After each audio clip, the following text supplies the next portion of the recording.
Europe is home to hundreds of millions of people, dozens of cultures, and 27 countries working together.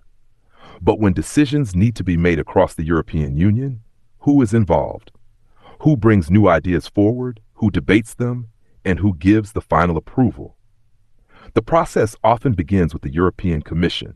Here, teams of experts examine challenges facing Europe and prepare proposals for new laws and programs. These ideas usually follow consultations with governments, organizations, businesses, and citizens.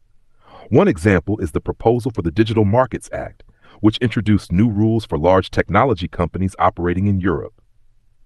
Once a proposal is ready, it moves to the European Parliament.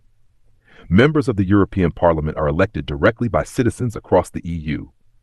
In Strasbourg and Brussels, they discuss proposals in committees and debates, suggest changes, and vote on the text. For instance, discussions in Parliament led to legislation limiting single-use plastics across the Union. While Parliament debates the proposal, national governments also take part in the process through the Council of the European Union. Here, ministers from each EU country meet depending on the topic being discussed, such as agriculture, finance, or the environment. They present their national positions and negotiate with Parliament until a common agreement on the final law is reached.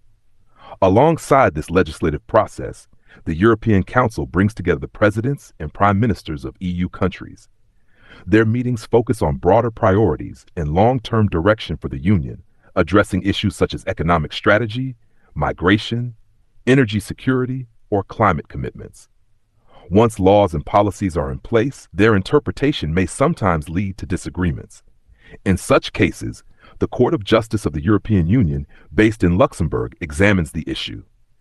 Its judgments clarify how European law should be applied across all member states. Economic stability across the euro area is handled in Frankfurt by the European Central Bank. The bank manages the euro and monitors economic conditions. Decisions on interest rates can influence borrowing, investment, and the wider economy across countries that use the common currency. Attention also turns to how European funds are used. The European Court of Auditors reviews spending from the EU budget and examines whether projects and programs follow the agreed rules.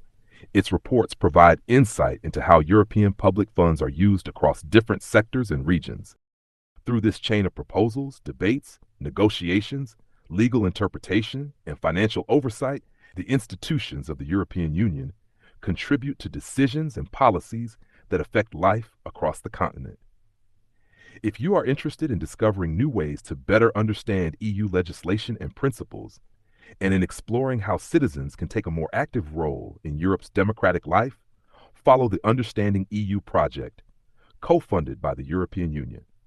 Thanks for watching.